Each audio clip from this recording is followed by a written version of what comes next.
Movie की शुरुआत में हम बहुत लग्जेरियस कार को देखते हैं एंड उसमें से निकलते हैं हमारे मेन लीड जिसका नाम होता है मिस्टर गू। एंड यहाँ पर मिस्टर गू अपने कंपनी में जा रहे होते हैं जहाँ पर उनके असिस्टेंट्स उन्हें उसके काम के बारे में बता रहे होते हैं। इतने में वहाँ पर एक स्टाफ आता है जो उसे बोलने लगता है कि हमने आपकी वाइफ को ढूंढ लिया। और ये सुनकर मिस्टर गू शॉक हो जाते हैं।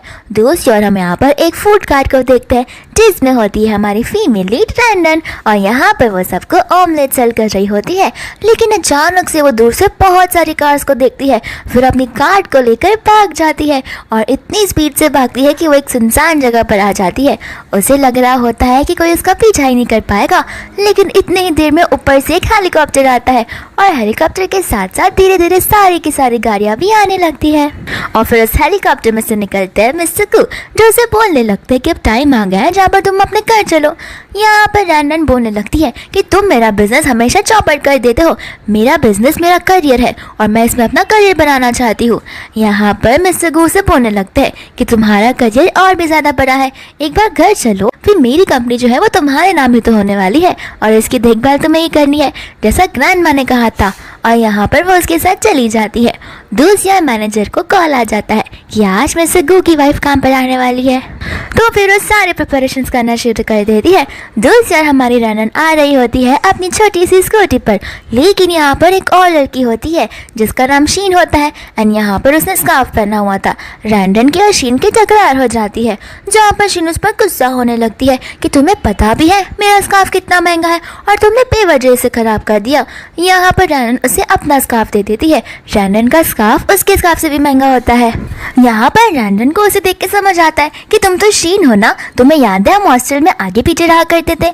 यहाँ पर शीन झूठ बोलती है कि मेरे से फ्रेंडली होना बंद करो, मुझे नहीं पता तुम कौन हो, और इतना बोलकर वो वहाँ से चली जाती है। दूसरे सभी स्टाफ्स और मैनेजर वेट करते हैं मिस्टर गू की वाइफ का और यहाँ पर रैंडन आ जाती है जहाँ पर मैनेजर से ग्रीट करती है। लेकिन दूसरे लिफ्ट से आ जाती है शीन जहाँ पर मैनेजर सोचने लगती है कि इस मैडम के पास तो बहुत ज़्यादा एक्सपेंसिव स्कार्फ है, तो मैंने जाने इसे क्यों मैडम समझ रही हूँ। और यहाँ पर वो रैंडन को धक्का देके चली जाती है शीन के पास और इसे ग्रीट करने लगती है और इसे सीईओ की वाइफ बोलती है। यहाँ पर शीन बोलती है कि सीईओ की वाइफ मैं, तो मैनेजर इसे बोलने लगती है कि अब टेंशन मत लो, आपका सीक्रेट हम किसी को नहीं बताएंगे। यहाँ पर शीन सोचने लगती है कि यही अच्छा मौका है, मैं सीईओ की वाइफ बनने की एक्टिंग करूंगी और सारे एडवांटेज ले लूंगी, ऐसे भी सीईओ का अपनी कंपनी में रोज रोज आया करते हैं। दूसरी ओर यहाँ पर रैंडन होती है जो कंफ्यूज हो जाती है, तो मैनेजर बोलते हैं कि क्यों, तुम्हें डाउट जा रहा है हमारी मैम पर। तो फिर रैंडन बोलने लगती है कि तुम्हारे पास क्या प्रूफ है कि वही तुम्हारी मैम है। यहाँ पर मैनेजर बोलने लगती है कि तुम यहाँ पर क्लीनिंग के काम के लिए आई हो ना, तो चुपचाप जाओ और सारे के सारे डेस्क क्लीन करो। रैंडन ही करने से मना कर देती है। यहाँ पर वो बोलने लगती है कि ये स्कार्फ मेरा नहीं है, ये स्कार्फ तो इसका है। यहाँ पर शीन उस पर ही चिल्ला उठती है और बोलने लगती है कि मुझ पर झूठा इल्जाम लगाना बंद करो। और रैंडन मन में सोचने लगती है कि यहाँ पर सभी लोग इसे सीईओ की वाइफ बोल रहे हैं, तो क्या मिस्टर गू ने मेरे पर चीट किया है। और यहाँ पर वो अपना मुंह फुला लेती है और फिर बाद में सभी लोग अपने काम पर चले जाते हैं।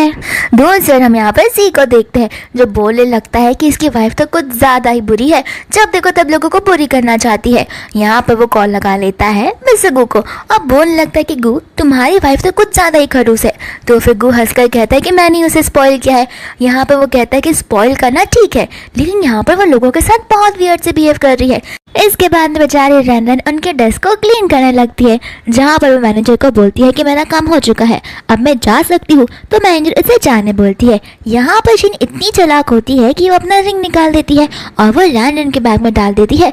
जैसे ही रैंडन जाने लगती है वो कहने लगती है कि क्या तुमने मेरा रिंग चुराया है, क्योंकि मुझे मेरी रिंग तो नहीं मिल रही। और सभी लोग रैंडन पर शक करने लगते हैं। यहाँ पर रैंडन उन्हें ना कहने लगती है, लेकिन शीन बोलते है कि ठीक है, अगर ऐसा है तो तुम्हारा बैग दिखाओ। यहाँ पर मैनेजर उसका बैग चेक करने लगती है और सारे सामान नीचे फेंक देती है और उसमें से वो रिंग निकल जाती है। जहाँ पर मैनेजर उस रिंग को देख के बोलती है कि ये तो ब्लू डायमंड हार्ट है ना। तो फिर यहाँ पर उसे समझ नहीं आता कि ये क्या कहना चाह रही है, तो मैनेजर उसका प्राइस 300 मिलियन बोलती है, तो शीन भी उसके हाँ में हाँ मिला देती है। लेकिन यहाँ पर रैंडन बोलने लगती है कि 300 मिलियन इस रिंग के लिए, इस रिंग की तो फिनिशिंग भी अच्छी नहीं है, तुम इसे रियल ब्लू हार्ट डायमंड कैसे बुला सकते हो। यहाँ पर मैनेजर बोलने लगते हैं कि तुम्हें क्या पता फेक क्या होता है, रियल क्या होता है। यहाँ पर वो बोलने लगती है कि मुझे पता है कि रियल ब्लू हार्ट डायमंड कहाँ पर रखा हुआ है, और वो उन्हें CEO के ऑफिस के पास लेकर जाती है और कहती है कि रियल ब्लू हार्ट डायमंड इस ऑफिस के अंदर है, और मुझे लगता है कि तुम उसकी वाइफ हो, तो तुम ये डोर को तो लॉक है तो तुम इसे खोल तो सकती हो। यहाँ पर मैनेजर बोलने लगती कि हाँ मशीन तो इसे आराम से खोल सकती है। यहाँ पर शीन घबराने लग जाती है और वो उसके डोर के सामने जाकर खड़ी हो जाती है, क्योंकि इस डोर में फेस रिकग्नाइजेशन वाला लॉक होता है। यहाँ पर डोर शीन का फेस रिकग्नाइज नहीं कर पाता और वो उसे एरर बता देता है, जहाँ पर वो लोगों को बोलने लगती है कि डोर तो टूटा हुआ है, लॉक इसका खराब हो गया है, और वो बहाने मारने लगती है। लेकिन यहाँ पर रैनन उन सभी को बोलती है ये CEO की वाइफ है ही नहीं, तो फिर कहाँ से इसका फेस रिकग्नाइज होगा। और यहाँ पर रैनन सामने आ जाती है, जहाँ पर डोर रैनन का फेस रिकग्नाइज कर लेता है और तो डोर अपने आप ओपन हो जाता है। फिर सभी लोग शॉक हो जाते हैं एंड इस डोर के अंदर से निकलता है जी, जहाँ पर जी को देखकर सब लोग CEO को बुलाने लगते हैं। लेकिन यहाँ पर रैनन बोलने लगती है ये CEO नहीं है, तो मैनेजर बोलती है कि यही CEO है। तो फिर जी खुद ब खुद बोलता है कि मैं मिस्टर गू नहीं हूँ, मैं उनका छोटा भाई हूँ। यहाँ पर फिर बाद में सब लोग उसे बताने लगते हैं कि किस तरह से रैनन ने उनकी ब्लू डायमंड हार्ट वाली रिंग को चिढ़ाया है। यहाँ पर फिर बाद में जी देखने लगता है मशीन को और बोलने लगता है कि तुम मेरे भाई की वाइफ। यहाँ पर शीन समझ जाती है कि उसके छोटे भाई को भी नहीं पता कि मैं उसकी वाइफ हूँ और उसकी वाइफ कैसी दिखती है, तो फिर वो अपना नाटक वापस से शुरू कर देती है। यहाँ पर जी साफ साफ कह देता है कि मुझे नहीं लगता इस भोली से इंसान ने किसी का रिंग चुराया होगा। तो फिर शीन गुस्सा होकर कहने लगती है कि तुम ऐसा कैसे कर सकते हो, हम तो एक फैमिली है, तुम्हें मेरा साइड लेना चाहिए ना कि किसी बाहर वाली का। यहाँ पर जी मन में बोलने लगता है कि न जाने मेरे भाई ने इसके अंदर क्या देख लिया कि उसे ये पसंद आ गई, ये तो कितनी बुरी इंसान है। इसके बाद में यहाँ पर शीन को डॉक्यूमेंट्स देता है और कहता है कि स्पीच की तैयारी तुम कर लेना, क्योंकि मेरे भाई ने तुम्हें ये देने के लिए बोला है, और तो मिस्टर केविन आएंगे जो तुम्हारा ड्रेस डिजाइन करेंगे। यहाँ पर सभी लोग मिस्टर केविन का नाम सुनकर शॉक हो जाते हैं, क्योंकि वो यूरोप में सबसे फेमस फैशन डिजाइनर होते हैं। यहाँ पर सभी सब बोलने लगते हैं कि शीन क्या आप हमें भी वहाँ पर लेकर चलोगी, तो शीन हाँ बोल देती है। दूसरा यहाँ पर रैंडन और मिस्टर गू वीडियो कॉल करते हैं। यहाँ पर रैनन उससे पूछती है कि क्या सच में तुमने मिस्टर केविन को भेजा है मेरी ड्रेस डिजाइन करने के लिए, तो फिर गू से हाँ बोलता है और कहता है कि तुम्हें वो बहुत पसंद आएगा। लेकिन यहाँ पर रैनन उसे कहती है कि तुम उसके लिए पे मत करना, मैं चाहती हूँ मैं उस चीज़ के लिए खुद ब खुद पे करूँ। और यहाँ पर रैनन के मन में कुछ तो खुराफाती आइडिया आ जाता है। फिर यहाँ पर सभी लोग नेक्स्ट डे मिस्टर केविन के शोरूम में चले जाते हैं, जहाँ पर सभी स्टाफ उसका शोरूम देखकर तो बहुत ज़्यादा खुश होने लगते हैं। जहाँ पर मिस्टर केविन आ जाते हैं और वो आते ही रैनन को ग्रीट करते हैं, तो मैनेजर बोलने लगती है कि वो आपकी मैडम नहीं है, यहाँ पर आपकी मैडम है। तो केविन बोलने लगता है कि सॉरी मैंने आज तक मैडम को देखा नहीं, इसलिए मैं थोड़ा कंफ्यूज हो गया। इसके बाद में यहाँ पर वो शीन को बोलता है कि आप ड्रेस ट्राई कर सकते हो। तो रैनन बोलने लगती है कि इस पूरे के पूरे कंपार्टमेंट में यानी कि इस पूरे के पूरे रूम में वही ड्रेस की साइजिंग है जो CEO की वाइफ की साइज है, तो फिर तुम तो ट्राई कर ही सकती हो ना। यहाँ पर वो ट्राई करने के लिए जाती है, लेकिन एक भी कपड़े उसे फिट नहीं आते। तो फिर रैनन बोलने लगती है कि कहीं तुम CEO की वाइफ तो नहीं हो। यहाँ पे वो बोलने लगती है कि एक्चुअली मैंने थोड़ा वेट गेन कर लिया है, बस इसके लिए मैं नहीं पहन पा रही। और इतने में ही मिस्टर केविन लेकर आ जाते हैं वो प्रीशियस ड्रेस को, जो प्रेस कॉन्फ्रेंस के दिन CEO की वाइफ रैनन पहनने वाली है। यहाँ पर सभी लोग उस ड्रेस को देखकर चौंक जाते हैं। यहाँ पर मिस्टर केविन कहने लगते हैं कि हमें माफ कर दीजिए, हमें नहीं लगता कि अब आप ये ड्रेस पहन पाओगी, क्योंकि ये सारे ड्रेस आपको नहीं हो रहे तो ये ड्रेस भी नहीं हो पाएगा और हम इसे अल्टर नहीं कर सकते। बाद में यहाँ पर शीन बोलने लगती है कि इसमें क्या हुआ, तो फिर मैनेजर बोलती है कि क्या मैं ड्रेस ले सकती हूँ। तो शीन बोलती है कि यहाँ पर जो भी ड्रेस है तुम्हें जो चाहिए तुम वो ले सकती हो। फिर उसके सभी स्टाफ चले जाते हैं ड्रेसेस ट्राई करने के लिए, जहाँ पर वो मन में बोलने लगती है कि कितना अच्छा एडवांटेज है CEO की वाइफ का नाटक बनकर रहना, और तो और यहाँ की सारी चीज़ें तो पेड ही होंगी, मुझे किसी चीज़ के लिए पे करने की जरूरत नहीं है। रैनन इतने में बोलने लगती है क्या तुम श्योर हो कि ये सारी चीज़ें तुम इन्हें दिला सकती हो, क्योंकि यहाँ पे हर एक ड्रेस का प्राइस 1 मिलियन से कम नहीं है। यहाँ पर शीन टींगे मारने लगती है है। यहाँ पर शीन बोलने लगती है कि मेरे हबी ने तो पहले से ही पे कर दिया होगा, लेकिन मुझसे केविन कहने लगते कि नहीं, आप ही ने तो कहा था कि आप इन सबका खुद से पे करोगी, तो आपके हस्बैंड ने कुछ भी पे नहीं किया और इन सारी ड्रेस को टोटल मिला के होता है 19 मिलियन। यहाँ पर शीन प्राइस सुनकर तो शॉक ही हो जाती है, ऐसा मानो जैसे पैर से तो उसकी जमीन नहीं खिसक गई हो। फिर रैनन बोलने लगती है कि चलो चलो अब पे कर दो, तुम्हारे लिए 19 मिलियन तो एकदम छोटा सा अमाउंट होगा। यहाँ पर शीन अपना कार्ड देती है तो फिर वो कार्ड में इनसफिशिएंट बैलेंस होता है, तो शीन बोलने लगती है कि हो सकता है वो मशीन टूटी हुई हो। यहाँ पर वो लोग 4-5 मशीन में ट्राई कर लेते हैं लेकिन फिर भी कार्ड स्वाइप नहीं हो पाता।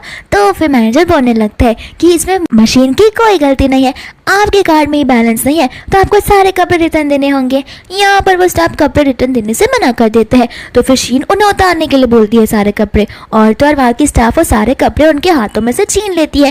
मिस्टर केविन उन सभी को वहाँ से भगा देते हैं, लेकिन रैनन तभी भी वहीं पर रुकी हुई होती है।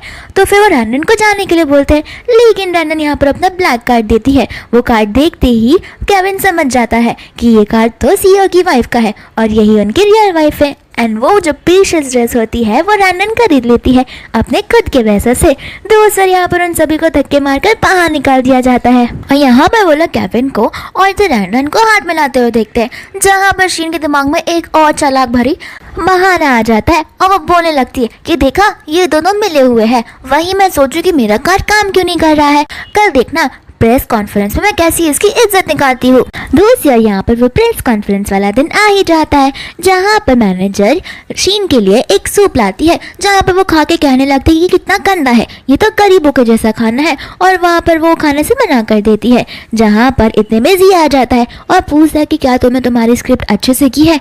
यहाँ पर फिर बाद में वो स्क्रिप्ट को देखती है तो सारी स्क्रिप्ट इंग्लिश में लिखी हुई होती है, तो वो पेट दर्द का बहाना देने लगती है और कहती है कि ये सब इस सूप की वजह से हो रहा है। मैनेजर बोलने लगती है कि ये सूप तो मैंने रैनन को लाने के लिए कहा था, और सभी लोग रैनन पर इल्जाम लगाने लगते हैं। तो शीन बोलने लगती है अब तुम्हारी वजह से मेरा पेट दर्द कर रहा है, तो जाओ तुम ही ये स्पीच दो। फिर यहाँ पर रैनन स्पीच देने के लिए रेडी हो जाती है और वो केविन को बुला लेती है उस ड्रेस के साथ में, जहाँ पर केविन उसे प्रिंसेस बुलाने लगता है और कहता है कि आप तो एकदम फेरी जैसी लग रही हो। इसके बाद में सभी लोग प्रेस कॉन्फ्रेंस में उसका इंतजार करते रह जाते हैं।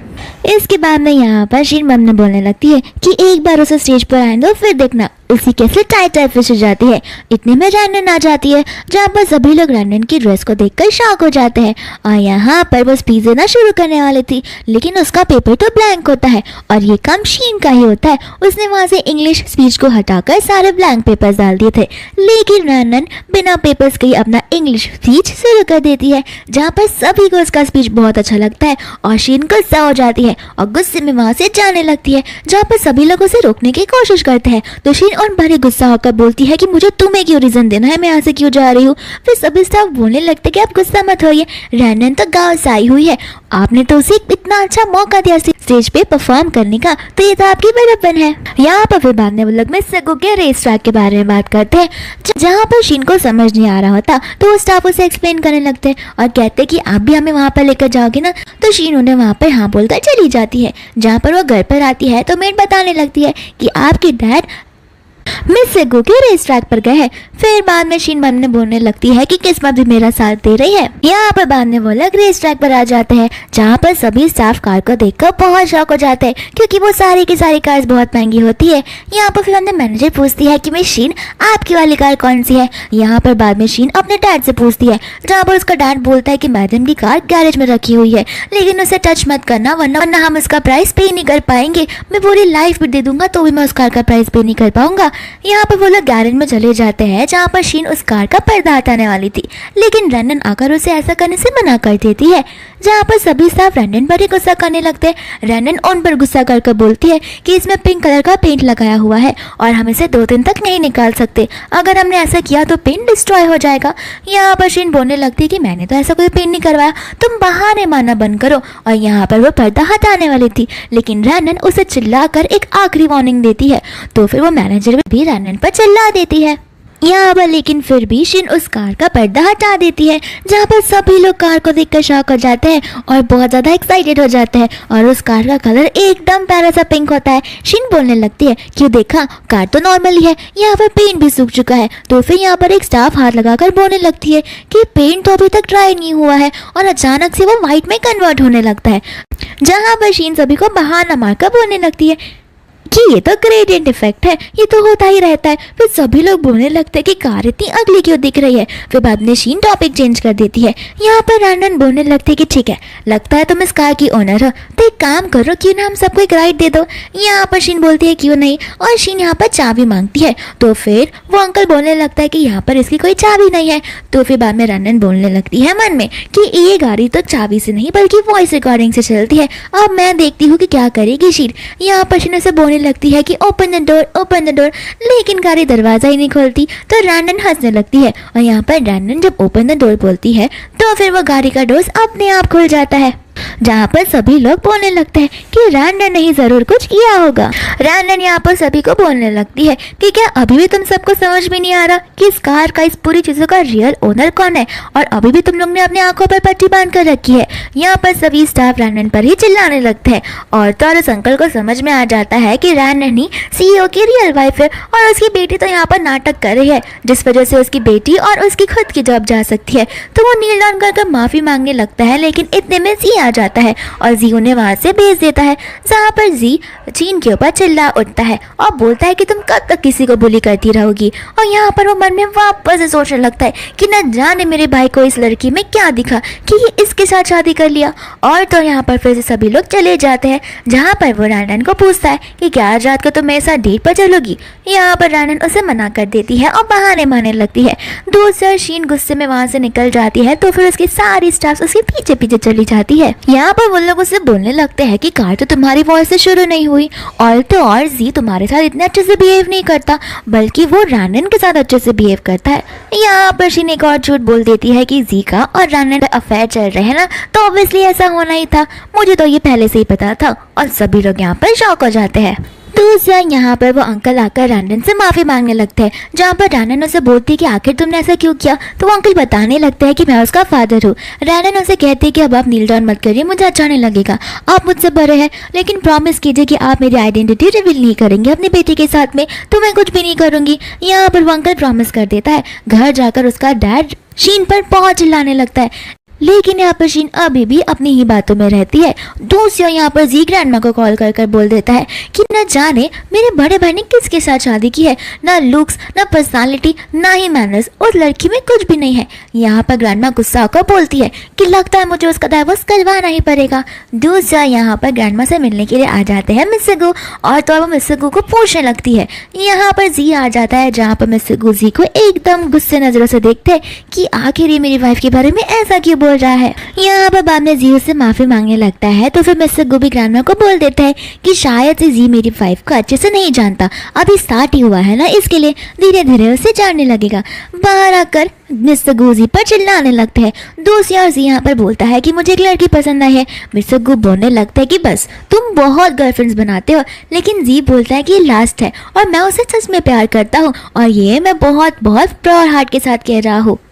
इसके बाद में हम ऑफिस का सीन देखते हैं, जहाँ पर सभी स्टाफ नाराज होते हैं रैंडन से और कहने लगते हैं कि वो जी के साथ कैसे अफेयर कर सकती है, ये तो बहुत बुरी बात है। और यहाँ पर वो लोग उठ जाते हैं, जहाँ पर एक स्टाफ जाकर उसके ऊपर ही पानी फेंक देती है, और यहाँ पर रैंडन बहुत गुस्से में आ जाती है। यहाँ पर शीन उसके ऊपर इल्जाम लगाने लगती है, जहाँ पर रैंडन को बहुत गुस्सा आता है। तो फिर वो उसका सर वो पानी के वाले टब में डाल देती है और बोलती है कि तुम्हारी जबान आजकल कुछ ज्यादा ही चलने लगी है। यहाँ पर इतने में ही जी आ जाता है, तो फिर सभी लोग जी को बताने लगते हैं कि रैंडन ने शीन के साथ ऐसा किया है। यहाँ पर जी हंसने लगता है और बोलता है कि रैंडन बिना वजह किसी को क्यों बुली करेगी, जो किया होगा वो समझ समझ कर किया होगा। फिर यहाँ पर वो रैंडन को जैकेट देने लगता है, लेकिन रैंडन उसका जैकेट लेने से मना कर देती है। इसके बाद में जी शीन को बोल देता है ग्रैंडमा तुम्हारे से बहुत नाराज है और कल ऑक्शन होने वाला है, वो तुमसे बात करेगी। इतना बोलकर वो वहां से चला जाता है, जहाँ पर सभी स्टाफ उस ऑक्शन के बारे में बात करने लगते हैं, जहाँ पर सिर्फ और सिर्फ VIP लोग आते हैं। तो फिर रानन अपना दिमाग चलाती है और शीन को बोलने लगती है कि लगता है तुम हम सभी को वहाँ पर लेकर जा सकोगी। यहाँ पर शीन को जवाब नहीं देती तो रानन बोलने लगती है लगता है तुम फेक वाइफ हो, तुम इतना भी नहीं कर सकती। तो शीन अकड़ में आकर बोल देती है कि ठीक है मैं सभी को वहाँ पर ले जाने के लिए रेडी हूँ, लेकिन रानन तुम्हें मैं वहाँ पर बिल्कुल नहीं लेके जाऊंगी। इसके बाद में वो वॉशरूम में जाती है जहाँ पर उस मेड को पूछती है कि मैंने जो तुम्हें काम करने के लिए कहा था वो तुमने किया। और यहाँ पर हमें पास्ट का सीन दिखाया जाता है जहाँ पर मेड वो सारे के सारे इन्विटेशंस को चुरा लेती है। यहाँ पर फिर बाद में सभी लोग ऑक्शन में आ जाते हैं जहाँ पर शीन रानन को वीआईपी वाली जगह पर देखकर शॉक हो जाती है और सभी लोग पूछने लगते हैं कि आखिर तुम यहाँ पर कैसे आ गई। तो फिर मैनेजर बोलने लगती है कि जरूर सी नहीं कुछ किया होगा, इसी वजह से वो यहाँ पर आई है, वरना वो खुद के पैसों पे यहाँ पर कैसे एंट्री पा सकती है। दूसरा यहाँ पर हम उस मेड वाले सीन को देखते हैं जहाँ पर उसने शीन को कार्ड्स दिए थे और हमें पता चलता है कि वो मेड उसकी मम्मा ही होती है। तो वो उसे कहती है कि ये सारी चीज़ें बंद कर दो वरना हमारी फैमिली तो और भी ज़्यादा गरीब हो जाएगी, लेकिन रानन उसे मुंह बंद रखने के लिए बोलती है। दूसरा यहाँ पर जी आ जाता है जो रानन का साइड लेने लगता है और कहने लगता है कि हाँ मैं रानन को पसंद करता हूँ, इसमें क्या हुआ। यहाँ पर रानन मन में बोलने लगती है कि मैं इसे कैसे समझाऊँ कि इसी के भाई की मैं वाइफ हूँ, लेकिन यहाँ पर वो कुछ नहीं बोल पाती। इसके बाद में वो लोग चले जाते हैं दूसरी सीट पर बैठने के लिए जहाँ पर ऑक्शन शुरू हो जाता है और यहाँ पर उसके सारे स्टाफ्स बहुत खुश होते हैं इस फैंसी से ऑक्शन में आने के लिए। फिर बाद में यहाँ पर एक ग्रीन कलर का ब्रेसलेट आता है जहाँ पर सभी स्टाफ शीन को बोलने लगती है कि ये ब्रेसलेट तो आप पर बहुत सूट करेगा, क्यों ना आप इस ब्रेसलेट को ले ले। यहाँ पर शीन बोलने लगती है कि 10 मिलियन जैसे सस्ती चीज़ों को मैं नहीं लेती और ये ब्रेसलेट तो मेरे वर्थ भी नहीं है। और ये सारी बातें रानन सुन रही होती है तो रानन उसको बोलने लगती है कि 10 मिलियन तुम्हारे वर्थ नहीं है, मैं जानना चाहती हूँ कि ऐसी कौन सी चीज़ है जो तुम्हारी वर्थ है। क्या तुम बस फेक बनने का नाटक कर रही हो? क्या तुम 10 मिलियन भी अफोर्ड नहीं कर सकती? और यहाँ पर रानन शीन के ईगो को हर्ट करने लगती है जानबूझ के। शीन यहाँ पर कहने लगती है कि अब से यहाँ पर जो भी आइटम आएगा मैं उसे खरीद कर ही रहूँगी। और यहाँ पर एक बहुत डायमंड वाला प्रीशियस से क्राउन आता है जिसका स्टार्टिंग प्राइस 100 मिलियन होता है। शीन सोचने लगती है कि मैं 100 मिलियन वाला चीज़ कैसे ले सकती हूँ और यहाँ पर सभी लोग उसका ऑक्शन करने लगते हैं जहाँ पर रानन भी उसका प्राइस 150 मिलियन बोलती है। तो जी को समझ आ जाता है कि रानन को वो क्राउन पसंद आ गया है और यहाँ पर जी इसका प्राइस 200 मिलियन बोल देता है जहाँ पर वो क्राउन मिलने ही वाला होता है जी को। लेकिन दूसरी ओर यहाँ पर सेक्रेटरी मिस्टर कू से बात करते हुए कह रही थी कि आपकी वाइफ को ये पसंद है लेकिन मिस्टर जी खरीद रहे हैं। तो वो यहाँ पर सेक्रेटरी प्राइस बोल देती है 500 मिलियन जहाँ पर वो क्राउन हो जाता है मिस्टर कू का। यहाँ पर सभी स्टाफ्स को लग रहा होता है कि उन्हें ये क्राउन लिया हुआ है मशीन के लिए as a token of love और यहाँ पर वो सभी लोग बहुत एक्साइटेड हो जाते हैं। जहाँ पर उसके स्टाफ चले जाते हैं कुछ काम से 2-3 मिनट के लिए बाहर और यहाँ पर इतने में ही मिस्टर गू आ जाते हैं। मिस्टर गू जैसे यहाँ पर आते हैं यहाँ पर फिर बाद में जी बोलने लगता है कि मुझे प्लीज़ तुम क्राउन दे दोगे, मुझे ये रानन को देना है, मैं बोल रहा हूँ ना मुझे वो बहुत पसंद है। मिस्टर गू नाम सुनकर शॉक हो जाते हैं और बोलते हैं रानन, तुम्हें रानन पसंद है। यहाँ पर वो रानन की शक्ल भी दिखाता है। मिस्टर गू बोलता है कि हाँ लड़की तो बड़ी प्यारी है। दूसरी ओर वो क्राउन लेकर जाता है और शीन को लग रहा होता है कि अब उसकी लव लाइफ पूरी कंप्लीट हो जाएगी और वो अपने ही डेल्यूलू वर्ल्ड में रहती है। उसे लग रहा होता है कि मिस्टर गू आकर उसे क्राउन देंगे, लेकिन यहाँ पर मिस्टर गू क्राउन लेकर चले जाते हैं रानन के पास में। यहाँ पर सभी लोगों के सामने सच्चाई आ जाती है कि शीन उनकी रियल वाइफ नहीं है बल्कि रानन है। और यहाँ पर शीन जैसे ही नीचे देखती है वहाँ पर एक जेड का पेंडेंट होता है तो चुपचाप उसे उठा लेती है। इतने में ही वहाँ पर मिस गू की ग्रैंडमा आ जाती है जो इस शादी से ना बोल देती है और कहती है कि मैं चाहती हूँ तुम ये एंगेजमेंट अभी के अभी तोड़ दो, ये एक ऑर्फन है और हम इस ऑर्फन वाली लड़की के साथ शादी बिल्कुल नहीं कर सकते। दूसरी ओर वो शीन के हाथ में जेड पेंडेंट देखती है और देखकर समझ जाती है ये तो वही पेंडेंट है जिसे शाइन की कंपनी हमेशा अपने पूर्वजों को देती आ रही है। तो फिर वो यहाँ पर एंगेजमेंट फिक्स कर देती है शीन के साथ में, जहाँ पर मिस गू साफ साफ बोल देते हैं कि अगर मैं शादी करूंगा तो रानन के साथ करूंगा और किसी के साथ भी नहीं। यहाँ पर उसे ग्रैंड बॉस में बहुत ज़्यादा चिल्लाने लगती है। दूसरी ओर यहाँ पर मिसेस शाइन को देखते हैं जहाँ पर बहुत सारे गार्ड्स होते हैं और वो उसे उसके बेटे के बारे में बता रहे थे और वो उस लोकेशन पे जाने के लिए निकल पड़ती है। यहाँ पर वो ग्रैंडमा चिल्ला कर बोलती है तुम इस ऑर्फन वाली लड़की के साथ शादी नहीं कर सकते। इतने में ही मिस शाइन आ जाती है और बोलने लगती है कि किसने मेरी रानन को ऑर्फन बोला, मैं हूँ उसकी बायोलॉजिकल मॉम। यहाँ पर रानन बोलने लगते हैं कि तुम झूठ बोल रही हो, तुम मेरी मॉम हो ही नहीं सकती। इसके बाद में उसकी मॉम उसे से डायरी देती है जिसमें अलग अलग लेटर्स होते हैं। यहाँ पर रैनन वो लेटर्स को देखकर शॉक हो जाती है, जहाँ पर उसकी बायोलॉजिकल मॉम कहने लगती है कि ये सारे लेटर्स तुमने मुझे ही भेजे हैं। रैनन को यकीन नहीं हो रहा होता है, लेकिन रैनन उस डायरी को फेंक कर बोलने लगती है कि तुम मेरी मॉम बनना डिजर्व करती ही नहीं हो, तुम मुझे छोड़कर चली गई थी और अब तुम वापस मेरे पास आई हो, मैं तुम्हें अपनी मॉम कभी नहीं बना सकती। यहाँ पर उसकी मॉम नील डाउन कर उससे माफी मांगने लगती है और अपनी सिचुएशन के बारे में एक्सप्लेन करने लगती है और बहुत रोने भी लगती है। यहाँ पर वो ग्रैंडमा बोलने लगती है कि तुमसे मिस्टेक हो गया है, रैनन नहीं बल्कि शीन तुम्हारी बेटी होगी क्योंकि उसके पास वो जेड का पेंडेंट है। यहाँ पर वो मैं से शीन कंफ्यूज हो जाती है, वो सोचने लगती कि ऐसा तो पॉसिबल ही नहीं है, मेरी इन्फॉर्मेशन कभी गलत नहीं हो सकती। यहाँ पर बाद में वो कहने लगती है कि इस जेड पेंडेंट पे अगर मेरे पूर्वजों का खून है और साथ साथ में आने वाली पीढ़ी का खून होगा तो फिर ये शाइन करेगा, और अगर तुम मेरी रियल बेटी होगी तो फिर ये शाइन करेगा। और यहाँ पर वो शीन का नाइफ में से काट देती है, जहाँ पर से ब्लड गिर जाता है उस जेड पेंडेंट पे, और वो जेड पेंडेंट तो नॉर्मली होता है, लेकिन दूसरी ओर यहाँ पर रैनन आगे बढ़कर सेम चीज करती है, जहाँ पर उस जेड पेंडेंट में से रोशनी आने लगती है और सभी के सामने प्रूफ आ जाता है कि रैनन ने उनकी रियल बेटी है। यहाँ पर मिसेस शाइन को बहुत गुस्सा आता है और वो सभी गार्ड्स को बोलती है कि इस लड़की को यहाँ से लेकर जाओ जो मेरी बेटी का पूरा आइडेंटिटी चुराने की कोशिश कर रही है। दूसरी ओर यहाँ पर वो उसे बोलने लगती है कि नेक्स्ट वीक मैं सब वर्ल्ड के सामने तुम्हारी आइडेंटिटी रिवील करने वाली हूँ कि तुम ही मेरी बेटी हो, और मैं चाहती हूँ कि तुम भी उस इवेंट में आओ और मुझे नाराज ना करो। और यहाँ से वो किसी अर्जेंट मीटिंग के लिए चली जाती है। दूसरी ओर यहाँ पर शीन को वहाँ से धक्के मारकर बाहर निकाल दिया जाता है और सभी स्टाफ आकर उसे पूछने लगते हैं कि आखिर तुम्हारा क्राउन कहाँ पर है, तुम्हें ने क्राउन नहीं दिया क्या? तो फिर बाद में मैनेजर बोलने लगती है, अरे पागल, वो क्राउन इतना प्रीशियस है, वो तो उसे एकदम प्राइवेटली अपने घर पर देंगे ना, बाहर इतने सबके सामने क्यों देंगे, क्या पता वो चोरी हो जाए या फिर कोई डायमंड गिर जाए।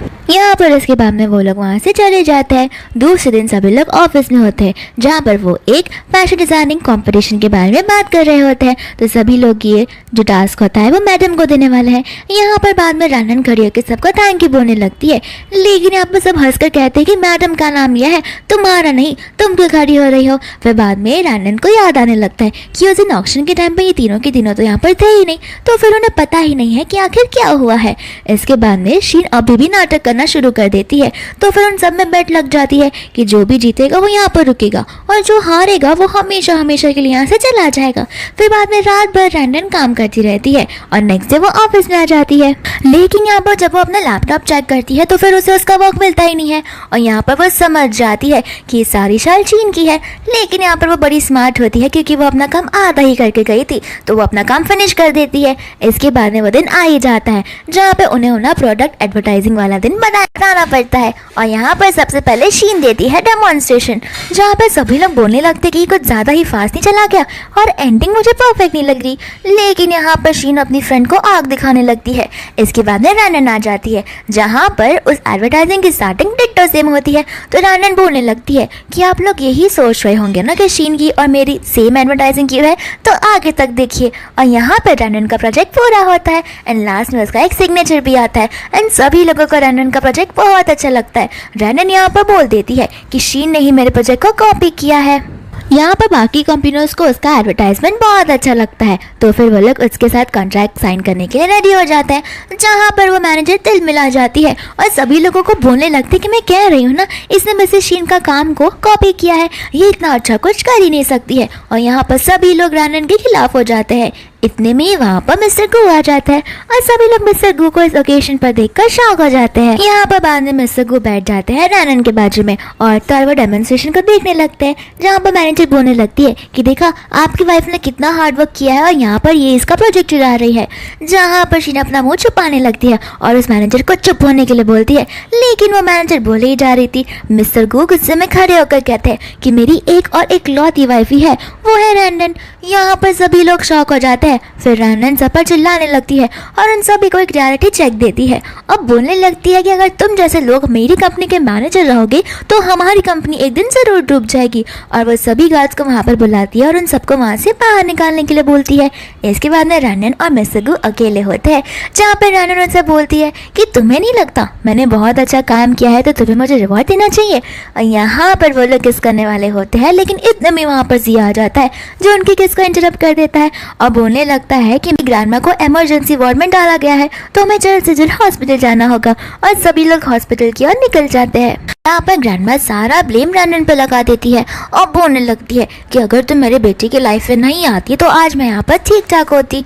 इसके बाद में हम सीन देखते हैं जहाँ पर मिसेस शाइन होती है उस इवेंट में, और यहाँ पर मिया आ जाती है और उसे गॉड मदर कहकर बोलने लगती है, क्योंकि वो उसकी स्टेप मदर होती है। यहाँ पर वो उसे बोलती है कि देखा, मैंने कहा था ना कि रैनन यहाँ पर नहीं आएगी, तो वो यहाँ पर आने ही नहीं वाली है। लेकिन यहाँ पर रैनन फाइनली वहाँ पर आ जाती है।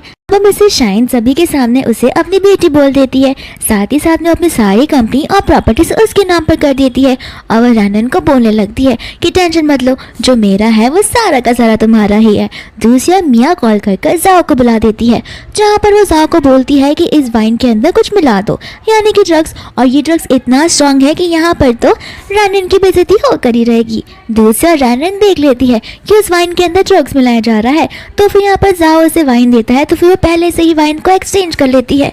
जहाँ पर धीरे धीरे जाओ को वो नशा चढ़ने लगता है, तो रैनन उसे लेकर बेडरूम में चली जाती है और मिया ये सब देख रही होती है। दूसरी ओर मिसेस शाइन आकर बोलती है कि अब मेरी बेटी आप सबके सामने स्पीच देगी, लेकिन यहाँ पर उनकी बेटी रैनन होती नहीं और वो लोग एक कमरे की ओर भाग जाते हैं जहाँ से बहुत बुरी बुरी आवाज आ रही थी। तो फिर मिया बोलने लगती कि मुझे तो लगता है कि वो लोग नाइट स्पेंड करने वाले हैं। यहाँ पर मिसेस शाइन चिल्लाकर मिया को अपना मुंह बंद करने के लिए बोलती है। इतने में वहाँ का डोर ओपन होता है, तो वहाँ पर वो जाओ अकेला होता है, पिलोस के साथ में बात कर रहा होता है। यहाँ पर मिया शॉक हो जाती है कि आखिर रैनन चली कहाँ गई, और पीछे से रैनन मिस सगू के साथ आ जाती है। तो उसकी मॉम पूछती है कि तुम कहाँ चली गई थी, तो वो बोलने लगती कि मैं तो मिस सगू को लेने गई थी, आप सब यहाँ पर क्या कर रहे हो। और यहाँ पर मन ही मन रैनन हंसने लगती है।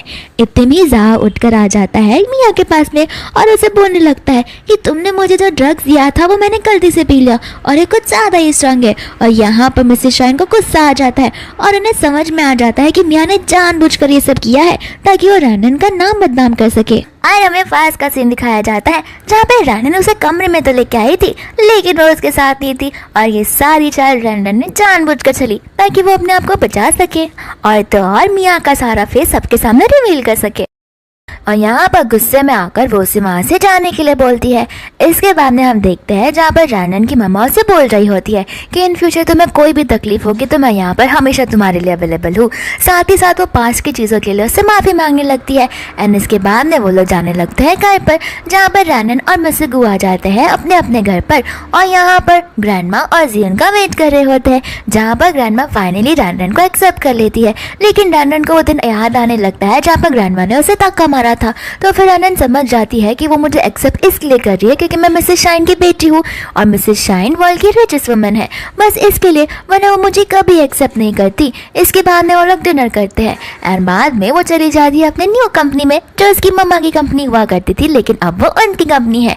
यहाँ पर वो सभी लोगों को ग्रीट करती है, लेकिन सभी लोग उसे इग्नोर कर देते हैं और बाद में वो बताने लगती है कि मैं मिसेस शाइन की बेटी हूँ। लेकिन यहाँ पर सभी सब बोलने लगते हैं कि मिसेस शाइन की सिर्फ और सिर्फ एक ही बेटी है, वो भी मिया, तुम तो स्टेप डॉटर जैसी लग रही हो। इतने में वहाँ पर मिया आ जाती है। तो फिर रैनन मन में बोलने लगती है कि लास्ट ऑफिस में भी ऐसा हुआ, लगता है इस ऑफिस में मुझे वापस ये सारी की सारी चीज़ें झेलनी पड़ेंगी। यहाँ पर मिया से बोलने लगती है कि जल्दी ये सारी कंपनी मेरे नाम पर आ जाएगी, ग्रैंडपा ने मुझसे वादा किया है। तो रैनन बोलने लगती है कि ऐसा तो पॉसिबल ही नहीं होगा, क्योंकि एक स्टेप डॉटर को कंपनी कहाँ से मिल सकती है, मैं तो बायोलॉजिकल हूँ ना। यहाँ पर मिर्ना गुस्सा होकर चली जाती है, जहाँ पर रैनन भी उसकी एक्टिंग करने लगती है। इसके बाद में वो लोग बैठ जाते हैं तो मैनेजर वहाँ पर आता है, जहाँ पर वो देखता है कि रैनन कुछ काम ही नहीं कर रही, तो उसे बोलने लगता है कि तुम कौन हो और यहाँ पर तुम्हें दिखाई नहीं दे रहा, सबके सब इतने बिजी है। तो फिर यहाँ पर मिया और उसके सभी स्टाफ बोलने लगते हैं कि रैनन को हमने कहा कि हमें हेल्प की ज़रूरत है, लेकिन यहाँ पर वो बोलने लगी कि मेरा लुकआउट नहीं है, ये तुम्हारा लुकआउट है, तो खुद का काम खुद से करो, मैं यहाँ पर किसी की हेल्प करने नहीं आई हूँ। और यहाँ पर वो लोग जानबूझकर मैनेजर से उसे झूठ झूठ शिकायत करने लगते हैं। यहाँ पर बाद में वो रैनन को सबकी हेल्प करवाने के लिए बोलता है। दूसरे दिन रैनन जब ऑफिस में आती है तो सभी लोग काम कर रहे होते हैं और मैनेजर उसे एक नोटबुक देता है समझने के लिए। तो फिर यहाँ पर रैनन दिन रात नोट्स लिखती रहती है और उस नोटबुक को अच्छे से स्टडी करती है। यहाँ पर मैनेजर उससे इतना मेहनत करता हुआ देख बहुत खुश हो जाता है। दूसरा मिया और उसके फ्रेंड्स बैठे होते हैं, जहाँ पर वो लोग बोलने लगते हैं कि देख रही हो रैनन को कैसे बुक्स पढ़ने का नाटक कर रही है और नोट्स लिखने का नाटक कर रही है, ये कितनी फेक बन रही है ताकि वो मैनेजर का दिल जीत देख पाए। और यहाँ पर मैनेजर आ जाता है जो उसे सभी पेंटिंग्स का ख्याल रखने के लिए बोलता है। यहाँ पर मिया बोलने लगती है कि मेरे पास एक आइडिया है, मैनेजर ने उसे सारी पेंटिंग्स का ख्याल रखने के लिए बोला है, तो क्यों ना हम उस पेंटिंग का और अच्छे से ख्याल रखें। फिर यहाँ पर वो लोग प्लानिंग करने लगते हैं, जहाँ पर जाते वक्त मिया और उसके साथ बोल कर जाते हैं कि पेंटिंग का अच्छे से ख्याल रखना और सारे डोर्स अच्छे से लॉक रखना, अगर कुछ भी हुआ तो सारी जिम्मेदारी तुम्हारी होगी। यहाँ पर नेक्स्ट मॉर्निंग हो जाती है, जहाँ पर बेचारी रंजन ऑफिस में ही होती है और उसका फ़ोन बंद हो जाता है। तो मिया और उसकी स्टाफ आकर बोलने लगती है कि तुम्हें कब से मैनेजर बुला रहे हैं और वो इतने गुस्से में है। फिर रंजन वहाँ से चली जाती है, जहाँ पर मिया और स्टाफ अपनी ही पेंटिंग के ऊपर ब्लैक कलर का पेंट डालकर उसे खराब कर देती है। दूसरी ओर रंजन वहाँ पर मैनेजर के ऑफिस के बाहर खड़ी होती है, लेकिन मैनेजर उसका डोर ओपन करने के लिए रेडी नहीं थे। और यहाँ पर रंजन समझ जाती है कि ये सारी चीज़ें तो बस एक चाल थी। फिर वो वापस जाती है, जहाँ पर मैनेजर बहुत गुस्से में होता है कि ये सारी पेंटिंग्स कैसे खराब हो गई, मैंने तुम्हें ध्यान देने के लिए कहा था ना। यहाँ पर रंजन उसे सफाई देने वाली होती है, लेकिन मियाँ बोलने लगती है कि अब क्या फ़ायदा इसके ऊपर चिल्ला के या फिर इसका रिजल्ट सुन के, हमारी पेंटिंग्स तो खराब हो गई ना, कल हम एग्जीबिशन में क्या दिखाएंगे। तो फिर मैनेजर रंजन को बोलते हैं कि किसी भी हालत में सभी पेंटिंग्स को रीडिज़ाइन करो या फिर ठीक करो, क्योंकि एग्जीबिशन में सारी की सारी पेंटिंग्स जाकर ही रहेगी, और अगर तुमने ऐसा नहीं किया तो फिर देख लेना। और यहाँ पर सारी पेंटिंग्स रंजन बेचारी ड्रॉ करने लगती है, जहाँ पर उसे मिस्टर गू का कॉल आता है और वो मिस्टर गू को सब कुछ बता देती है। तो मिस्टर गू अपने फेमस अब बेस्ट पेंटर के साथ आ जाता है वहाँ पर रंजन की मदद करने के लिए। बाद में दूसरे और सभी लोग एग्जीबिशन में रंजन का वेट कर रहे होते हैं, जहाँ पर रंजन का कॉल नहीं लग रहा होता, और मिया और सभी सच बोलने लगते हैं कि मुझे तो पक्का पता है वो पेंटिंग्स को खत्म नहीं कर पाएंगी, और देखना मैनेजर का तो गुस्सा इतना ज़्यादा है कि वो तो उसे कंपनी से ही निकाल देंगे। यहाँ पर सभी लोग बाद में रंजन की बुराई करने लगते हैं। मैनेजर सभी से पूछते हैं कि रंजन कहाँ पर है, उसका फ़ोन भी नहीं लग रहा। तो फिर बाद में मियाँ बोलने लगती है, एक तो उसकी वजह से हमारी पेंटिंग खराब हुई है, मुझे तो नहीं लगता वो यहाँ पर अभी आने वाली है। लेकिन इतने में रंजन सारी पेंटिंग्स लेकर आ जाती है, और यहाँ पर सभी गार्ड उस पे से सारे के सारे कपड़े हटाने लगते हैं। सभी लोग उसकी पेंटिंग को देखकर शॉक हो जाते हैं, और बाकी की पेंटिंग्स को छोड़कर सभी के सभी लोग खाली और खाली रंजन की पेंटिंग को देख रहे थे। यहाँ पर तो मिया भी कंफ्यूज हो जाती है कि आखिर रंजन ने ये सारी चीज़ें इतना जल्दी करने में कैसे मैनेज कर लिया। दूसरे यहाँ पर मिया गुस्से में चली जाती है घर पे, जहाँ पर वो अपने ग्रैंडपा से कंप्लेन करने लगती है। उससे ग्रैंडपा पूछते हैं कि तुम्हें क्या हुआ, तुम इतनी उदास क्यों हो। और यहाँ पर वो अपने ग्रैंडपा को झूठ झूठ बोलने लगती है कि मुझे ऑफिस में रंजन बुली किया करती है, मैं उसे कुछ कह भी नहीं पाती हूँ। और ग्रैंडपा को ये सुन के गुस्सा आ जाता है, क्योंकि ग्रैंडपा हमेशा से रंजन के खिलाफ रहे हैं। ग्रैंडपा यहाँ बोल देते हैं कि मैं कल के कल ही उसे कंपनी से निकाल कर रहूंगा, मैं नहीं चाहता कि मेरी बेटी मिया को कोई तकलीफ पहुंचे। दूसरी रंजन यहाँ पर पीछे से आकर मिस्टर गू को हक करती है और उसे थैंक यू बोलती है उसकी हेल्प करने के लिए। मिस्टर गू बोलने लगती कि अगर ऐसी वाइफ होगी तो उन्हें हेल्प करना कोई नहीं चाहेगा। तो फिर यहाँ पर रंजन बोलने लगती है कि तुम तो बेस्ट हस्बैंड हो। मिस्टर गू बोलने लगा है कि तुम्हारे पास क्या और भी हस्बैंड्स हैं जो तुम मुझे उन हस्बैंड में से कंपेयर कर रही हो। यहाँ पर फिर वो लोग हंसने लगते हैं। दूसरे दिन हम ऑफिस का सीन देखते हैं, जहाँ पर सीनियर मैनेजर आकर रैंडन को उस एग्रीमेंट्स पर साइन करने के लिए बोलती है, लेकिन रैंडन बोलने लगती है मन में कि इतना जल्दी मुझे फुल टाइम एम्प्लॉय बनाने के लिए आ गए। और बाद में सीनियर मैनेजर बोलती है कि इसे जल्दी से साइन करो और यहाँ से दफा हो जाओ। रैंडन को कुछ समझ नहीं आता, तो सीनियर मैनेजर बोलने लगती है कि हम तुम्हें इस कंपनी से निकाल रहे हैं। रैंडन बोलते कि ऐसा क्यों, तो सभी लोग बोलने लगते कि तुम्हें निकालना तो पड़ेगा ही ना, तो तुमने उन पेंटिंग्स को जो खराब किया था। रैंडन बोलने लगती है कि पहली बात वो पेंटिंग्स मैंने खराब नहीं की थी, और रही बात खराब करने की, इसके बाद में उसे तो सुधार भी दिया गया था, जहाँ पर मैनेजर ने मेरी खुद ब खुद तारीफ की थी, तो फिर तुम मुझे यहाँ से नहीं निकाल सकती। वो सीनियर मैनेजर को बोलने लगती है कि मुझे कोई वैलिड रीजन दो तो ही मैं यहाँ से जाऊंगी। दूसरा यहाँ पर रैंडन की मम्मा आ रही होती है रैंडन के लिए लंच लेकर, और वो सोच रही होती है कि न जाने मेरी बेचारी बेटी इस ऑफिस में फिट भी हो चुकी है या फिर नहीं, क्या सभी लोग उससे प्यार करते हैं या फिर नहीं। दूसरा सीनियर मैनेजर बोल रही होती है कि तुम हमारी चेयरवुमन की स्टेप डॉटर हो, इससे बड़ा रीजन मैं और क्या दे सकती हूँ। और यहाँ पर वो लोग उसकी बेइज्जती करने लगते हैं, जहाँ पर रैंडन की मम्मा आकर शॉक हो जाती है और सभी को चिल्लाने लगती है, और सभी लोग यहाँ पर बहुत ज़्यादा शॉक हो जाते हैं क्योंकि चेयरवुमन खुद ब खुद यहाँ पर आई होती है। यहाँ पर रैनन की मम्मा सीधा कॉल लगा देती है मैनेजर को और बोलती है कि अभी के अभी तुम तुम्हारे सीनियर मैनेजर को फायर कर दो, मैं इसे यहाँ पर नहीं देखना चाहती। और फिर वो रैनन को वहाँ से लेकर चली जाती है लंच करने के लिए, जहाँ पर उसका ग्रैंडपा अगर चिल्लाने लगता है, लेकिन उसकी मम्मा गार्ड्स को बुलाकर ग्रैंडपा को घर से बाहर निकलवा देती है, क्योंकि उससे ग्रैंडपा हमेशा रैनन की बुराई ही चाहते रहते हैं। यहाँ मियाँ बाद में ठान लेती है कि वो रैनन को तो बर्बाद कर कर ही रहेगी। दूसरी ओर वो चली जाती है शीन से मिलने के लिए, जहाँ पर शीन मेड वाले काम कर रही होती है। तो फिर मियाँ उसे सारी चीजें बता देती है और कहती है कि अगर तुम ऐसे काम नहीं करना तो तुम मेरे साथ हाथ जोड़ सकती हो, यानी कि हाथ ज्वाइन कर सकती हो, फिर हम साथ मिलकर रैनन की लाइफ को खराब कर देंगे। और यहाँ पर वो लोग प्लानिंग करने लगते हैं। दूसरा रैनन जब जा रही होती है तो वहाँ पर शीन आ जाती है और वो उससे माफी मांगने लगती है। रैनन बोलने लगती है कि अब उठ भी जाओ, और कितना माफी मांगोगी। शीन बोलने लगती है कि मुझे अपनी गलती का एहसास हो चुका है और मैं बहुत लो क्वालिटी जॉब कर रही हूँ, जहाँ पर मेरी फैमिली को खाने के लिए भी नहीं हो रहा है।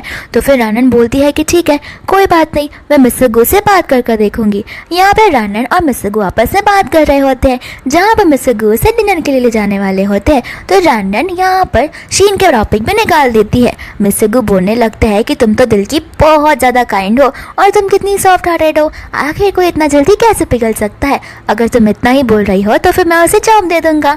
दूसरा यहाँ पर वो लोग डिनर करने के लिए चले जाते हैं, जहाँ पर वो लोग आपस में बात कर रहे होते हैं और फाइनली मिस्टर गो रैनन को एक बड़ी सी डायमंड रिंग के साथ प्रपोज कर देते हैं पूरे होटल के सामने।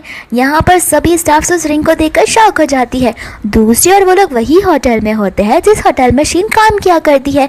यहाँ पर एक स्टाफ आकर शीन को सब कुछ बता देती है कि तुमने वो डायमंड रिंग देखा जो मिस्टर गो ने मिसेस रैनन को प्रपोज करने के लाया है। और ये सारी बात शीन जाकर बता देती है मिया को और यहाँ पर वो लोग एक और प्लानिंग करना शुरू हो जाते हैं, जहाँ पर फाइनली उनके वेडिंग का दिन आने ही वाला होता है। दूसरी ओर हम बेचारे सी को देखते हैं, जहाँ पर सी ने लाइफ में पहली बार किसी से सच्चा प्यार किया था, लेकिन यहाँ पर उसका प्यार फ्लॉप निकला और वो तो उसकी भाभी निकली। तो गम के चक्कर में वो तो ड्रिंक किए ही जा रहा था। इसके बाद में यहाँ पर वो वेडिंग वाला दिन फाइनली आ ही जाता है, जहाँ पर रैनन एक प्रिटी गाउन में नीचे उतरती है और मिस्टर गो तो उसे देख ही जा रहे थे।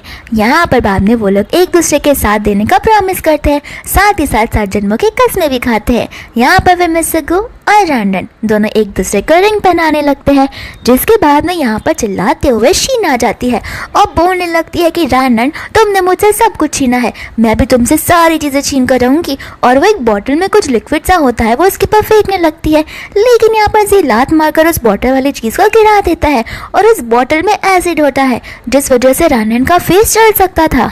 और यहाँ पर शीन पागलों जैसे हंसने लगती है और बोलने लगती है कि तुम कुछ भी कर लो, मैं तुम्हें बर्बाद करके रहूंगी और मिस मिया मुझे हमेशा बचाएंगी। यहाँ पर वो लोग सिक्योरिटी गार्ड और पुलिस को कॉल कर देते हैं। तो बाद में शीन बोलने लगती है कि पुलिस भी मेरा कुछ नहीं बिगाड़ पाएगी, मिया मुझे यहाँ पर बचाने के लिए आ जाएगी। दूसरी ओर वो लोग उसे लेकर पुलिस स्टेशन चले जाते हैं और पूछताछ करने लगते, जहाँ पर शीन पागलों जैसी हंसी जा रही थी और बोल रही थी कि तुम जानती नहीं हो मुझे बचाने के लिए कौन आएगा। यहाँ पर इतने में पुलिस ऑफिसर आ जाते हैं, जहाँ पर वो किसी मिया को ढूंढ नहीं पाते और शीन समझ जाती है कि मिया ने उसे धोखा दिया है और शीन बोलने लगती है कि मैं अगर बर्बाद होकर रहूंगी तो तुम्हें भी बर्बाद कर रहूंगी। दूसरी ओर बेचारे जी को पैर में कुछ ज़्यादा ही लग जाता है, यानी कि उसके पैर का जो थोड़ा सा हिस्सा होता है वो जल जाता है, जो बहुत अनबेरेबल पेन होता है और वो बेहोश हो जाता है। दूसरी ओर यहाँ पर मिया के घर पर पुलिस आ जाती है। मिया उनसे पूछने लगती है कि आपके पास कोई प्रूफ है क्या, एंड पुलिस यहाँ पर उसे रिकॉर्डिंग बताने लगती है, जहाँ पर पुलिस उसे गिरफ्तार करके ले चली जाती है। दूसरी ओर हमें अबजी को देखते हैं, जो फाइनली होश में आ जाता है और रैनन उसे सॉरी और थैंक यू साथ में बोलने लगती है। इसके बाद में यहाँ पर भागते हुए जाती है मिसेस शाइन, यानी कि रैनन की मम्मा, और उन्हें लग रहा होता है कि कहीं मेरी रैनन को चोट तो नहीं पहुंची है। बाद में रैनन बोलती है कि मुझे कुछ भी नहीं हुआ है, एंड फाइनली इनकी हैप्पी फैमिली यहाँ पर आ जाती है। दूसरी ओर हम ग्रैंडपा को देखते हैं जो मेंटल हॉस्पिटल में होते हैं और यहाँ पर वो न्यूज़ देख रहा होता है, जहाँ पर बताया जाता है मिया के बारे में, शीन के बारे में और साथ साथ मिस्टर गू और रैनन के बारे में, कि वो लोग अपनी कंपनी को बहुत अच्छे से आगे लेकर जा रहे हैं और टॉप 1 कंपनी की ओर से कंपटीशन कर रहे हैं। और इसी के साथ ये मूवी यहीं पर खत्म हो जाती है।